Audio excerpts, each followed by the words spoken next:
আসসালামু আলাইকুম, সবাইকে স্বাগত জানাচ্ছি হাফিজার রেসিপিস। আজকে বানাবো চিকেন আখনি বিরিয়ানি। চলুন শুরু করা যাক। প্রথমে চুলায় প্যান বসিয়ে দিয়েছি, এরপরে দিয়ে দিচ্ছি সয়াবিন তেল। এখানে প্রথমে চিকেনটা রান্না করে নেব। বলে রাখি, আখনি বিরিয়ানি বাংলাদেশে মূলত চট্টগ্রামের ঐতিহ্যবাহী একটি ডিশ, যেটা মুঘলরা আমাদের দেশে প্রথম ইন্ট্রোডিউস করেছিল, অর্থাৎ অবিভক্ত ভারতে। এবং বলা হয়ে থাকে যে বিরিয়ানি মূলত মুঘল কিচেনেই প্রথম আবিষ্কার হয়েছিল। এখন এখানে দিয়ে দেওয়া হচ্ছে পেঁয়াজ কুচি, যেটাকে প্রথমে একটু রান্না করে নিতে হবে। এখন এই বিরিয়ানির ইতিহাস খুঁজতে গিয়ে দেখলাম কাঁচামরিচ, তারপর গরম মশলা এখানে দিয়ে দেওয়া হচ্ছে। এখানে এটা একটা পেস্ট, যেটা মূলত বিরিয়ানিটার জন্য করা হয়েছে বলি। এখানে দেওয়া হচ্ছে দই, তারপর আদা বাটা, রসুন বাটা, পেঁয়াজ বাটা এবং মরিচ, কাঁচা মরিচ, সেই সাথে ধনে গুঁড়া, জিরা গুঁড়া, সামান্য পরিমাণ ফ্লেভারের জন্য দেওয়া হয়েছে। বাদাম বাটাও দেওয়া হয়েছে। পরবর্তীতে আমরা ভাজা বাদামও এখানে ব্যবহার করব।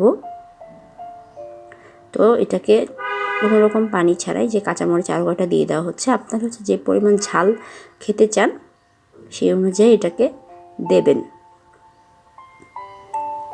একটু ভালো করে কষিয়ে নিতে হচ্ছে এবং কোনো প্রকার অতিরিক্ত পানি না দিয়ে যে পানিটা পেঁয়াজ থেকে ছেড়েছে, পেঁয়াজ বাটা থেকে, সেটাতেই দিয়েছে। এবার যে দেখুন মাখানো চিকেনটা দিয়ে দিচ্ছি। এটাকে ওই যে বাটা মশলাটা শুরুতে দেখালাম, আদা রসুন পেঁয়াজ, ওটার সঙ্গে টক দই মিক্স করে এই মাংসটাকে মেরিনেট করা হয়েছিল প্রায় 2 ঘন্টার জন্য।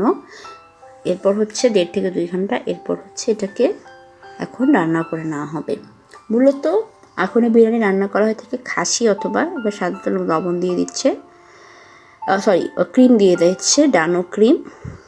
এটা এটা ফ্লেভারটা খুবই বাড়াবে, স্ট্রং একটা স্বাদ এবং গ্রেভি নিয়ে আসবে। তো এটা বলছিলাম যে আখনি বিরিয়ানি মূলত রান্না করা হয়, এখন একটি আরবিক শব্দ, এটা মূলত রান্না করা হয় লাম্প বা গরু বা খাসি দিয়ে। কিন্তু আমরা দেখা যাচ্ছে যে চিকেন বিরিয়ানিটা দেখলাম খুব পপুলার, আর চিকেনটা এখন তো মাংসের দাম এমনিতেই বেশি, তো চিকেনটা সাধারণত অ্যাভেলেবল থাকে। তো চিন্তা করলাম আখনি বিরিয়ানিটা আপনাদের জন্য চিকেন দিয়ে করে দেখানো যাক। এই যে দেখুন, চুলার আঁচটা কমিয়ে দিয়ে এটাকে বারবারে নেড়ে চেড়ে ভাবে কষিয়ে নিতে হচ্ছে। এখনই বিরিয়ানি মূলত পার্সিয়া থেকে এসেছে। মুঘল এম্পায়াররা আমাদের এখানে ইন্ডিয়া, অর্থাৎ অবিভক্ত ইন্ডিয়া, পাকিস্তান এবং বাংলাদেশে এসে ইন্ট্রোডিউস করিয়েছে এবং আমাদের পুরান ঢাকায় এখনই বিরিয়ানি বেশ জনপ্রিয়। প্রায় প্রতি 100 থেকে 150, 200, 250 এরকম দাম ভেদে এখনই বিরিয়ানি পাওয়া যায়। তবে চট্টগ্রাম ও সিলেট অঞ্চলে এটি বেশ জনপ্রিয়। যেহেতু সামনে রমজান মাস আসছে, তো গুগল জানাচ্ছে যে রমজান মাসে ইফতারিতে সিলেটে এই আখনি বিরিয়ানি বেশ জনপ্রিয়। এটা সাধারণত বাসমতি চাল দিয়ে করা হয়, তবে আপনারা চাইলে নর্মাল যে পোলাও চাল, চিনি গুঁড়া চাল আমাদের বাসায় থাকে, সেটা দিয়েও বিরিয়ানিটা করতে পারেন। এবারে দেখুন খুব ভালো মতো এটাকে কষিয়ে নিচ্ছি। চিকেন থেকে যে পানিটা ছাড়ছে সেই পানিটা দিয়েই এটাকে নেড়ে চেড়ে ভালো করে কষিয়ে নিতে হচ্ছে। আপনাদের যদি দেশি মুরগি হয় তাহলে একটু সময় নিয়ে পানি দিয়ে রান্না করতে হবে, আর ফার্মের মুরগি হলে এত সময় লাগে না। এবার বাটা মশলা দিয়ে দেওয়া হচ্ছে। এখানে কাঁচা জিরা বাটা, বাদাম বাটা এগুলো আছে, এগুলো দিয়ে দেওয়া হচ্ছে। এটা একটা এক্সট্রা ফ্লেভার আনবে। আপনারা যদি না চান বা এতটা ফ্লেভার পছন্দ না করেন তাহলে এটা স্কিপ করতে পারেন। একদম সামান্য পরিমাণে দিয়ে দেওয়া হয়েছে।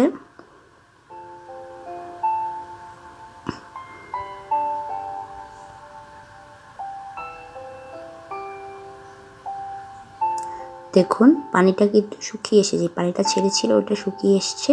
এবার এখানে গরম পানি দিতে হবে এই মাংসটাকে সিদ্ধ এবং সেই সাথে মশলাটাকে সাথে ভালো করে কষে। সেই জন্য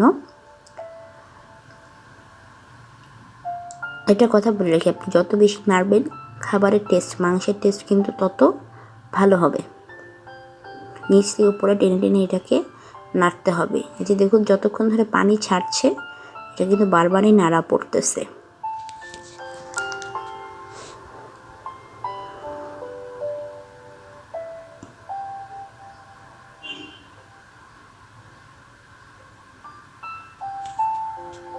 এখন এটাকে 1 মিনিট ওপেন অবস্থায় রেখে এই যে প্রথমে হচ্ছে যে মশলাটা ছিল ওটা পানিটা ধুয়ে হচ্ছে পানিটা দিয়ে দিচ্ছি। এটা আমাদের বাংলাদেশি বা বাঙালি বলেন তাদের স্টাইল, যে মশলার বাটি ধুয়ে পানি দেওয়া। এবং তারপরে হচ্ছে এই যে আরও 1 কাপ না সরি আধা কাপের মতো পানি দিয়ে দেওয়া হচ্ছে, সে মাংসটা সিদ্ধ হয়ে যায়। এটা যেহেতু আগে থেকে প্যানের কলা ছিল তাই হচ্ছে মাংসের পিসের যে ভিতরের গুলোটা অলরেডি কোষগুলো নরম হয়ে গেছে, তাই এটা সিদ্ধ হতে বেশি সময় লাগবে না। আর এটা যেহেতু ফার্মের মুরগি, যদি দেশি মুরগি হয় তাহলে, আর যদি মুরগির পরিমাণ বেশি থাকে তাহলে আপনার হয়তো পানিটা কম বেশি হবেই। এবার হচ্ছে এটাকে ঢেকে দেওয়া হচ্ছে রান্না হওয়ার জন্য। এই পর্যায়ে চেক করে নেবেন যেহেতু পানি দেওয়া হয়েছে লবণের পরিমাণ ঠিক আছে কিনা। যদি মনে হয় যে লবণ আরেকটু লাগবে, সেই পর্যায়ে আপনারা আরেকটু লবণ এখানে দিয়ে দেবেন। তবে খেয়াল রাখবেন আমাদের কিন্তু পোলাওতেও লবণ থাকবে, সেই জন্য সেই প্রয়োজন বুঝে তারপরে মাংসতে লবণ দেবেন। এখন এটাকে ঢেকে দিচ্ছি এবং ঢাকা অবস্থায় রেখে দেওয়া যাবে না, এটাকে মাঝে মাঝে খুলে রান্না করতে হবে। তো যাই হোক, আমাদের দেখুন মাংসটা রেডি হয়ে গেছে এবং সত্যি বলতে চমৎকার একটা ঘ্রাণ বেরোচ্ছিল এবং দেখতেও যেভাবে দেখছেন ভিডিওতে এরকমই একটা চমৎকার একটা হালকা ব্রাউন কালার এসেছিল রান্না হওয়ার পরে। যে দেখুন আমি দেখাচ্ছি এটা কি সুন্দর সেদ্ধ হয়ে গেছে, একদম হাত দিয়ে ভেঙে আসছে। এবারে যে দেখুন রাইস কুকার নিয়ে নেওয়া হয়েছে, এখানে ঘি এবং তেল দিয়ে দিবে এবং ঘি আর তেল দেওয়ার পরে হচ্ছে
এই আখনি বিরিয়ানিটা তৈরি করতে পারেন। এতে সত্যি বলতে খুব বেশি উপকরণও লাগে না এবং খুবই সহজ রান্না করতে।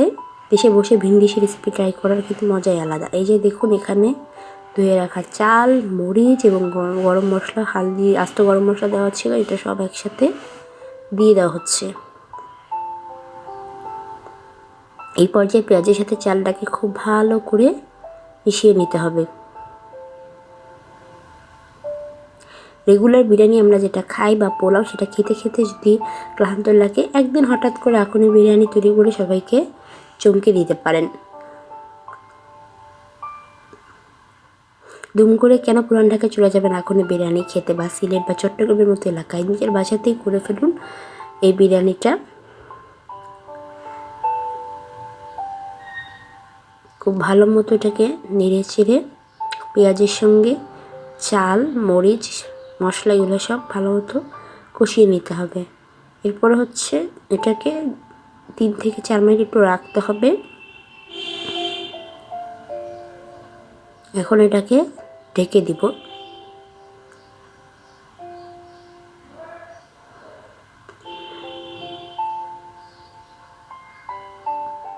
এখন দেখুন এই যে সামান্য একটু গোলানো দুধ দিয়ে দেওয়া হচ্ছে।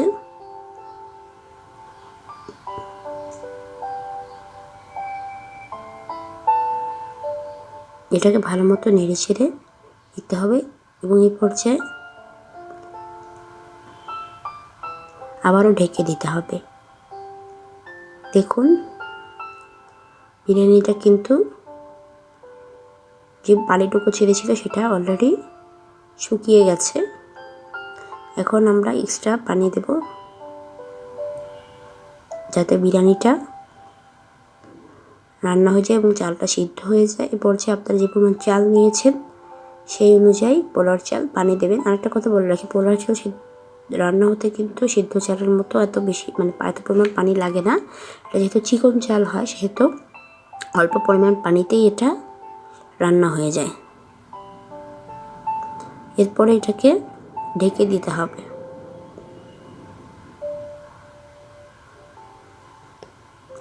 এরপরে দেখুন এই যে ঢাকনা তুলে এখানে হচ্ছে ভাজা বাদাম, কিশমিশ এবং সেই সাথে পেঁয়াজ বেরেস্তা অর্ধেকটা দিয়ে একটু হালকা করে নেড়ে চেড়ে দিতে হবে।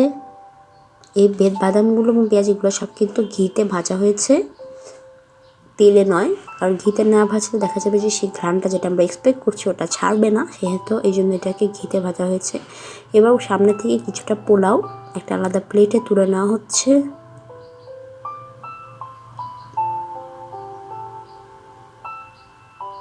এখন যে মাংসটা আমরা রান্না করে রেখেছিলাম সেই মাংসটা হচ্ছে সঙ্গে দিয়ে দেবো। তার আগে সামান্য একটু ঘি দিয়ে দিচ্ছি।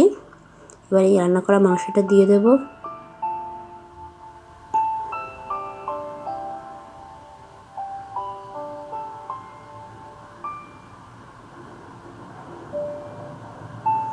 এবার এটাকে ভালো করে চালের সাথে মেশাবো এবং যেহেতু পোলাওটা রান্না হয়েছে খুব বেশি